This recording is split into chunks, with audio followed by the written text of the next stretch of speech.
become an area in which pressure sores may develop. When someone is unable to feel, when your feeling sensations are impaired, in what condition does that happen? For those that were with us, common disorders in the elderly, in what condition do you have your sensory, the ability to feel affected? Can someone recall? Yes, sir.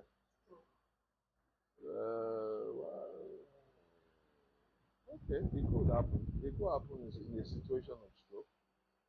Any other condition? Can someone remember? Diabetes? Diabetes. So in some situations, for people who are diabetic, they may not be able to feel. And I did mention, I use examples of such persons may wear shoes, and those shoes may actually, by wearing shoes, they could actually develop a sore. It starts as a sore, and then other things happen with that.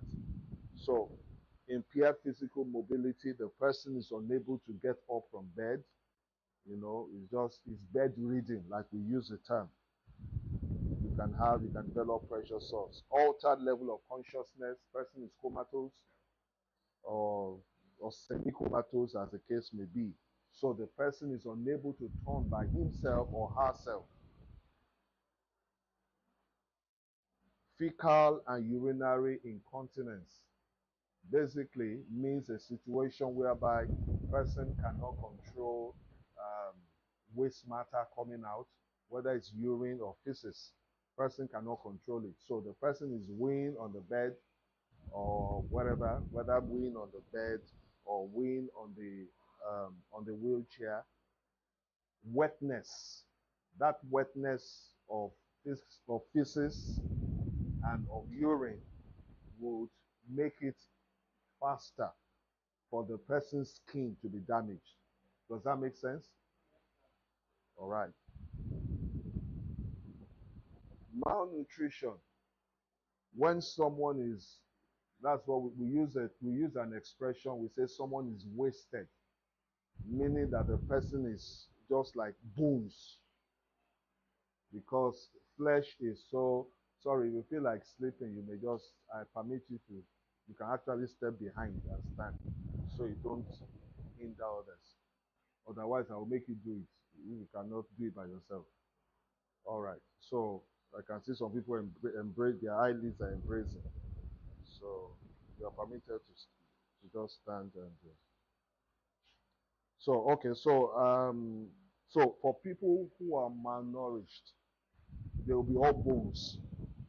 So it's easily they develop, not just only because they are all bones, but because even their skin is not healthy. Their skin is not healthy because they are malnourished. Their skin is not healthy, so it cannot withstand stress. The stress of lying down or probably lying down in a particular position for too long. So they are very prone to developing pressure sores. Dehydration, similarly to the moisture in the skin is reduced, so easily the skin cells can break down. Excessive body heat also compromises the status of the skin and makes for easily breakdown of skin. Advanced age. Advanced age also, most times you realize that people who are elderly, their skin easily, you can move it. Just by using your finger, you can move their skin. Can you understand what I'm saying? Just by, so you can see that it's just only skin. The fat that is under the skin of a younger person, like yours now, you cannot just do this and move your skin readily. You cannot, because you are still young, you are still healthy somewhat, and so we cannot do that because of the fat content and so many other things. But for such people, their fat levels under the skin is quite reduced, so easily the skin can break down. So chronic medical conditions, we talked about that. Even the cancers, depending on the degree of the cancers, can make people to be unable to move, and depending on what part of the body is affected. And of course, diabetes is also there. So how do we prevent? It should actually be just prevention at this point, not prevention and care. How do we prevent pressure sores or bed sores?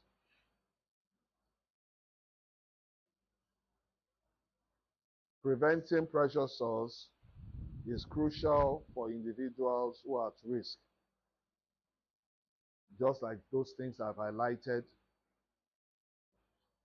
And so what that means, let me just back up a little bit, because so that this can be more practical. So if you have to manage anyone that falls into this category, you must be careful to always be sure that the person is not developing bed sores. Someone that has impaired sensory nerves, that is unable to move well, someone that is unconscious, someone that cannot control feces or urine, someone that is malnourished, someone that is dehydrated, someone that is elderly, someone that has a chronic condition. Apart from every other thing else you are doing, you need to be careful and be sure that the person is not developing bed sores. Am I making sense? Very important. And how will you be careful, among other things? Having an understanding of this, you should check their bodies. If the person is unconscious, you should be careful regularly to check the skin and be sure that bed sores are not developing. If you don't look out for it, you may miss it. Are we together? Important, like you will see.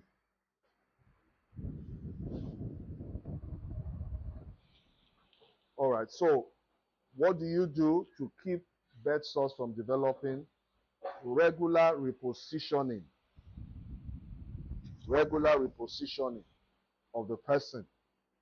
The person is lying down on the left side. You change the position after an interval. Otherwise, the person may develop a bed sore. Use of support surfaces. So there are specialized mattresses that are used that help to distribute the weight of the body. So unlike you, so there are specialized mattresses. Let's just put it that way. We have an idea of some of them even as we go, that help to reduce the chances of the person developing bed sore. Maintaining the skin hygiene. That means keeping the skin clean. So if the person has fecal incontinence, be careful that the person is cleaned up. As immediately you see that there is feces, immediately you see that there is urine, don't let it stay there for too long. It will compromise the skin. So that's important. Inspect the skin daily, just what I've mentioned. Inspect the skin daily. Regularly check the skin for any signs of pressure sores. If you don't look out for it, you may miss it. You may miss the early stages. And ensure the person is eating well. Ensure the person is eating well. Still under this, good hydration, regular exercises. That's important, because if you leave someone that is unconscious without moving the limbs, those limbs will become stiff. Why your arms will not become stiff, your elbow will not become stiff, your knees will not become stiff, is because you are moving. But if you stay in one position for too long, those joints will become stiff. Smoking affects the blood flow generally to the body, especially the skin areas. And okay, we talked about mattresses and the rest of them. So prevention. So those kinds of beds, you can see, those are the kinds of beds we are talking about. They are specialized beds.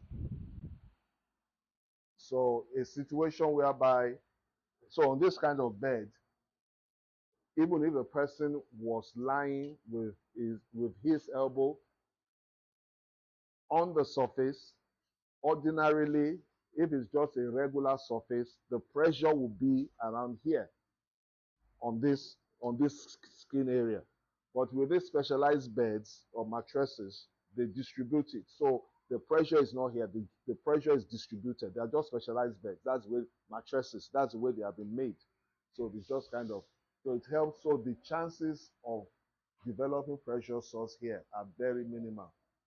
So you have these pads that you put in those areas that you know that are, like we mentioned, those pressure source, those pressure areas, parts of the bodies. So you just put them to just reduce the chances of the skin under there of breaking down. And then we also apply some ointments, especially for those areas that we think are prone, or for early stages of, you think that there's something suspicious that may be happening in respect to the skin. So you want to be sure that you don't have a situation of total breakdown. All right, so pressure sores. These are the stages of pressure sores. And the stage one, for people who are light-skinned, you may be able to, like in the Caucasians and people who are light-skinned, you may be able to detect early that something is happening. There may be redness. There may be redness for those who are light-skinned, but for people who are dark-skinned like us, I don't know how many people are in my category, you may not see. So you really have to be on the lookout, and you really have to, with some experience, you may be able to, but this stage one, you may not readily see. You may not readily see. But for people who are light-skinned, you may see some form of redness. You may see some form of redness. So it says here, the affected area has a reddened skin, feels warmer, and it doesn't change color. Doesn't change color. The stage two, the sore has penetrated the top layer of the skin. The skin breaks and leaves an open wound. That's in the stage two. The affected area feels warm, hard, or spongy and is painful for the patient. It may look like a blister. Now, a situation whereby someone is being supervised by reason of care. The person has a carer. We may say stage one, it was missed because the person is dark-skinned. But if things are being done rightly, like we already have mentioned, ordinarily you should not have this pressure sores developing. But stage one, stage two should not happen if you are doing the right things. But let's say it happens. Anything beyond that, it will be counted as negligence on the part of the carer. Negligence, and it is unacceptable. It is very much unacceptable. The stage three, the sore has gone deeper into the skin. It has gone deeper, and in some cases, it may just have breached the whole of the skin without entering into deeper tissues. The stage four, the wound has reached to the bone, it has reached to the tendon and other structures that are in the body. Hello, ma. The fact that you came late, you don't have to block the door. Oh, yeah, move forward. Oh, okay. Are we together? So, stage one, stage two, well, we can still, but ordinarily, it should not really be happening. But anything beyond stage two is negligence. Anything beyond stage two is negligence.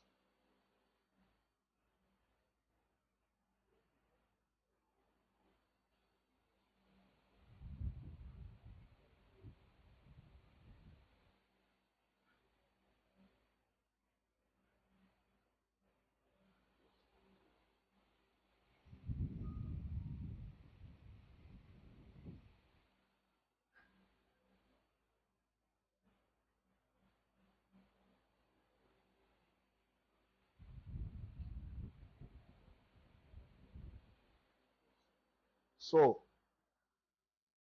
this is an illustration of the thickness of the skin, normal skin. This is an illustration. There's a part of the skin in which you have this yellow part is fat. This here is talking about blood vessels, veins, and all of that. So you have the full thickness skin. So when you have a stage 1, you have this redness. Can you see it? Oh, I'm sure you can't see. You can't see, right? Thanks to me, Abi. I agree. So, so you can see the redness there. That's the stage 1. Then you now have the stage 2, in which there's now a breakdown. Redness, it's the body. This is the body just saying that, look, there's something. Ordinarily, again, like I said, for those who are light complexion, you may be able to see this, but for those who are dark, you may not be able to really appreciate this. And stage 2, it's beginning to, you can actually see that there's a measure of breakdown. So you have something like a small ulcer. I mean, you have something like a small ulcer, here in stage 2. You can see that it's still in the skin. Stage 3, it has gone through the whole thickness of the skin. And this is, like I said, this should not be happening in a situation whereby there's a carer that is on duty and supervising. Stage 4, it has gone through the skin. It has now gone into underlying structures, depending on what the underlying structures are. Could be bone, could be tendons, and some other vital whatever.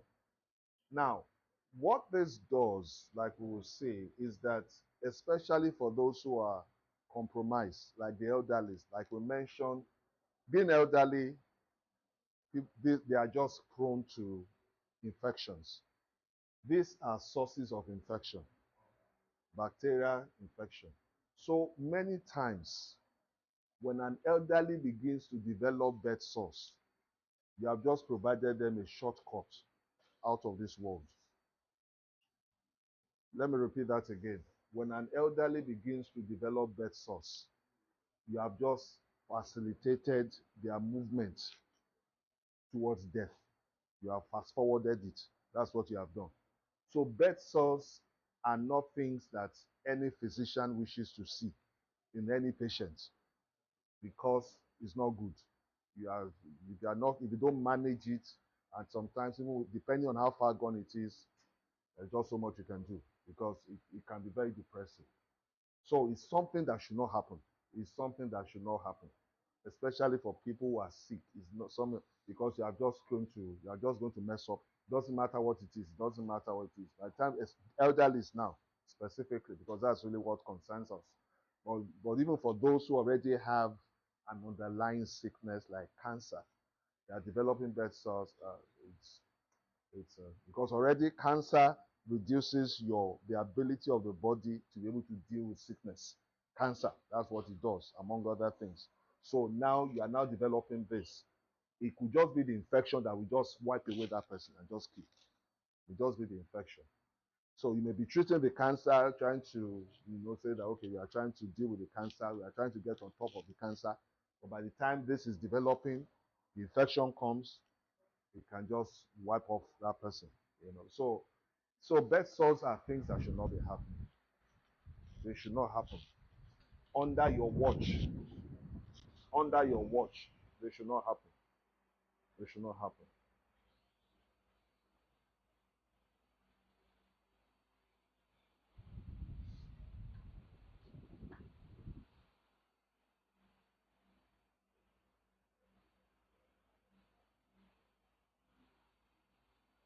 These are normal skin. These are real skin. These are real situations.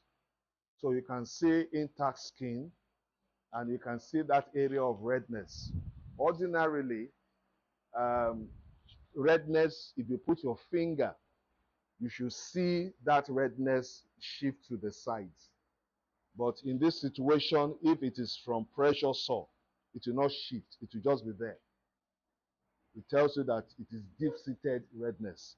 But if it's just superficial redness coming from some other source, if you put pressure on it, you will see that red. You see that area where you put pressure, it will become white under your finger. It will become white, and the redness will just be by the sides. I don't know whether I'm making sense with what I'm saying. Yes, that's a normal skin. That's a normal skin. So you may just be able to say this redness. I hope it's not coming from pressure sore. You put your finger on it. Again, like I said, this will be for someone who is light complexion. But otherwise, uh, dark, you may not be able to appreciate this stage very well. But here, you're already having some loss of skin, presenting as a shallow opening or an ulcer. You know, that's what you're having here. Here, you can see that there is already a breach of the skin. There's already a breach of the skin. And here, what you are seeing is underlying structures. It has gone through the full thickness of the skin. It has gone through the full thickness of the skin and is now gotten to whatever the underlying structures are. So I will give you another picture of the last one, which should not happen. Which should not happen. I'm repeating that for emphasis. It should not happen.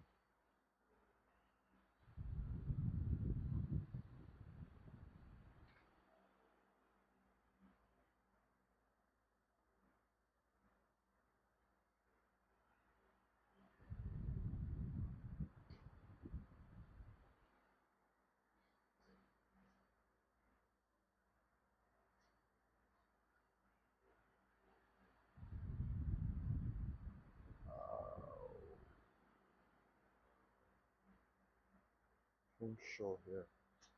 Sorry about that. I'm sure here.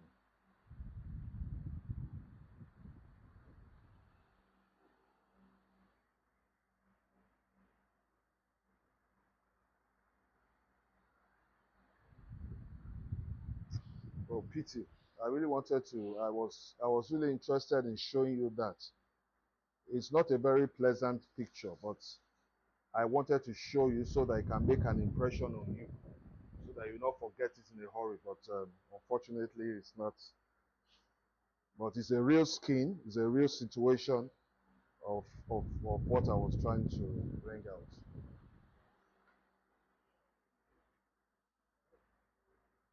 All right, so we just move on. Um,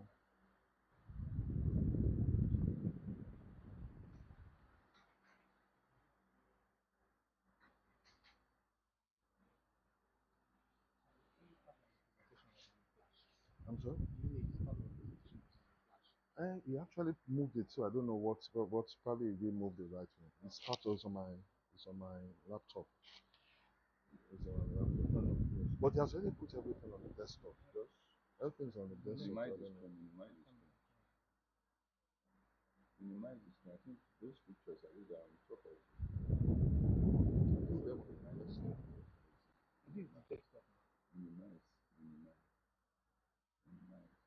I know they put some Those are so it's meant to be this one, but it's not. no, So wrong. I don't know, but that's No, so that was what he moved. So that one is connected to the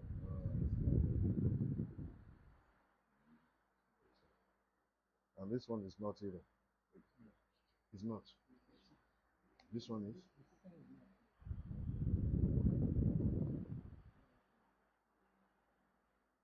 I'll come back out. Okay. All right. All right. So let's just move on. Move on.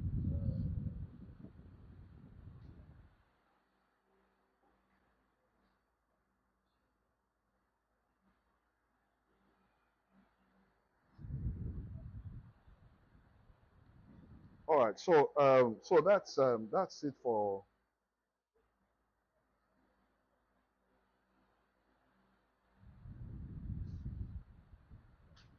All right. So how do you treat bed sores? Like we mentioned, you change the position every 15 minutes. If the person is in a wheelchair, and at least once every 2 hours if the person is on the bed, because the pressure for the person on a wheelchair is higher as compared to the person on the bed. So every 15 minutes, if the person is in a wheelchair, and every 2 hours, if the person is on the bed. So it's something that you need to be careful about. You must be doing it, otherwise you risk the patient developing a bed sore. So using support surfaces, I've already mentioned that. There are special cushions and to relieve pressure on an existing sore and help protect vulnerable areas. Number 3, cleaning is essential to keep wounds clean to prevent infection.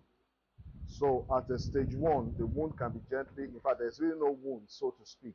It's really more of the stage 2 that you can say you have a wound of sorts. It can be gently washed with water and mild soap. And but open sores should be cleaned with the salt water and change the dressing. So if a person has incontinence, unable to control urine or feces, you must also be able to deal with that. The person is given pampers to wear, adult pampers. How many of us know that such things exist? Okay, all right. Um, okay, so that's controlling incontinence. Also, when you have a full thickness,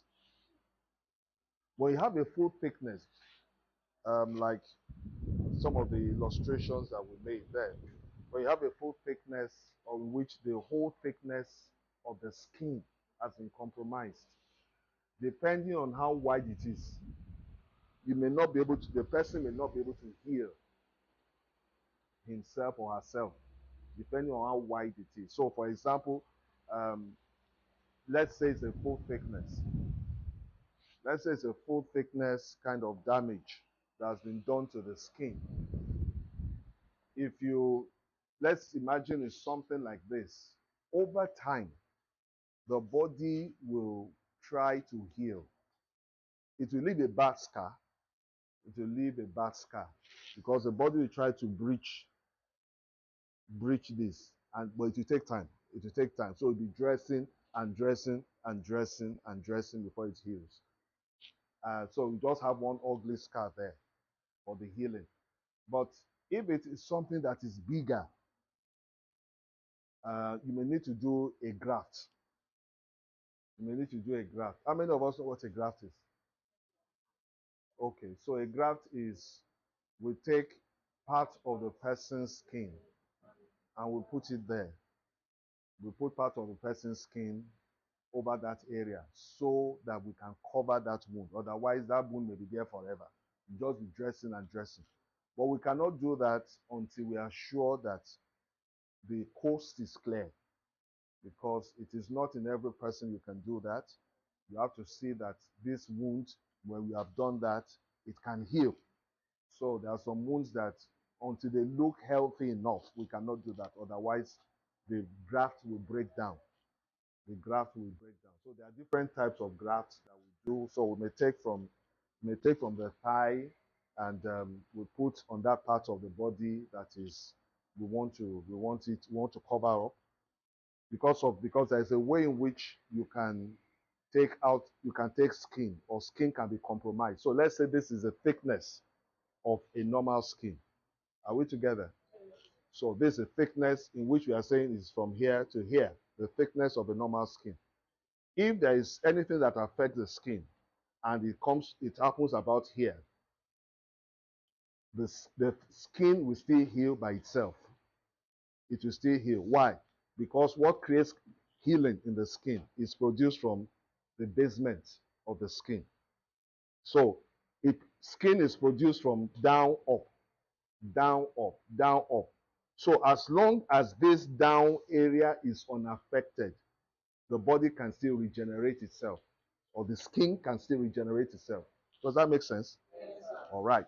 But if whatever it is that happens, whether it is a sore, whether it is an injury, it breaches this basement, the body cannot regenerate from down up.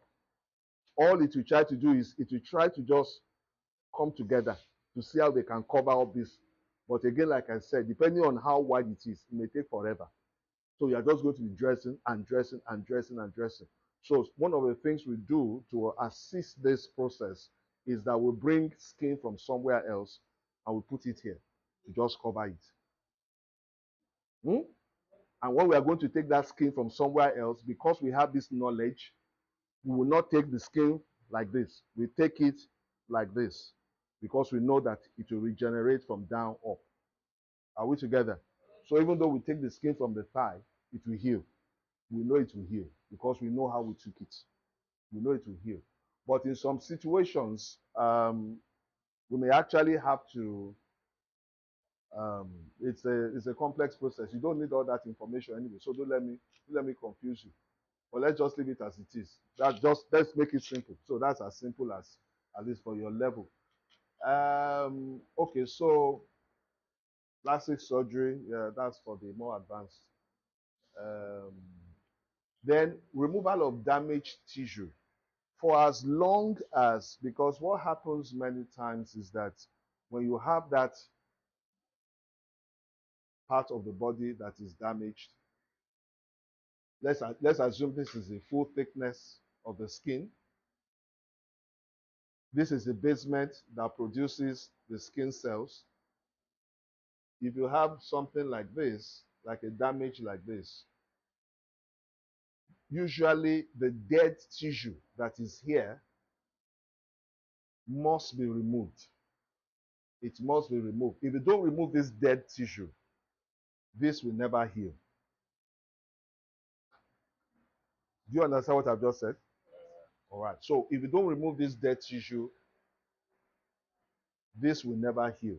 So depending on how bad it is, we do this procedure. Depending on how small it is, we can do it by the bed, or by the side of the bed, to remove the dead tissue, depending on how small the wound is, or we may need to take to the theater to remove the dead tissue. We remove it up to the point that we will see blood coming from down here. What that tells us or signifies is that we have reached the healthy part of the skin. Now we know, we are sure that the skin can take care of itself. Does that make sense?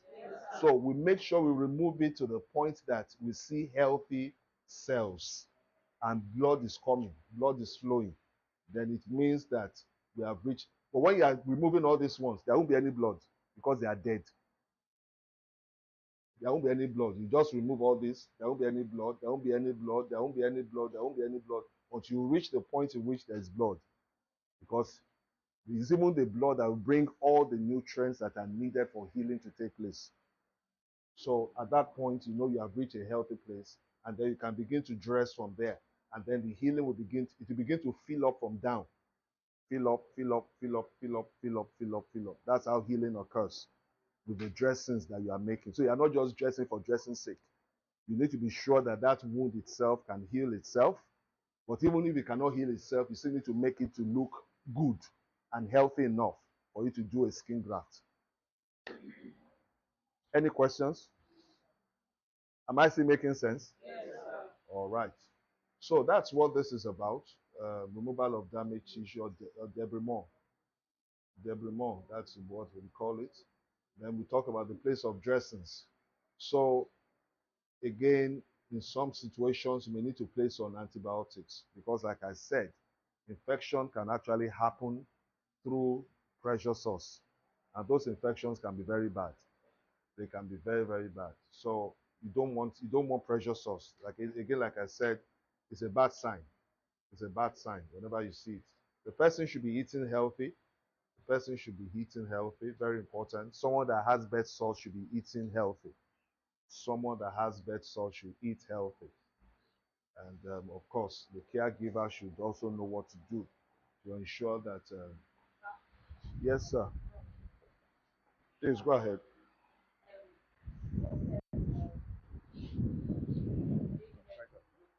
Which one? Okay. Sorry, I didn't get that. Yes, ma'am. Yes. If the wound has gone through the whole skin and it's now reaching the tendon, it's reaching the bone and all of that. So the wound has gone through, it has eaten deep through the extent of the thickness of the skin. It is now, so this is where bone is. It is now reached. You can see the bone. You can actually see the person's bone exposed.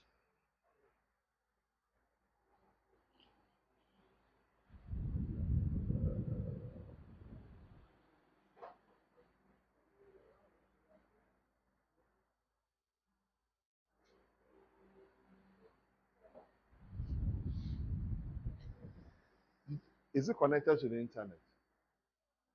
Are you sure?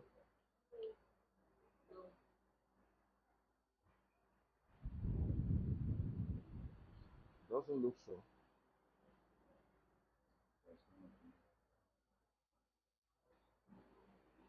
No, no, it's not connected. Not done. No, no, it's deleted.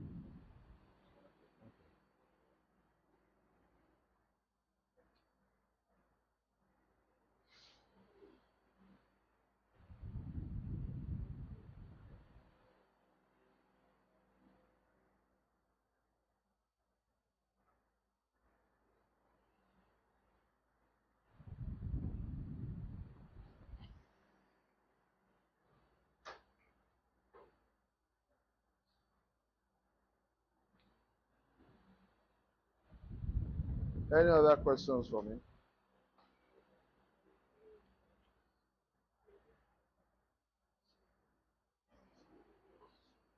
Thank you.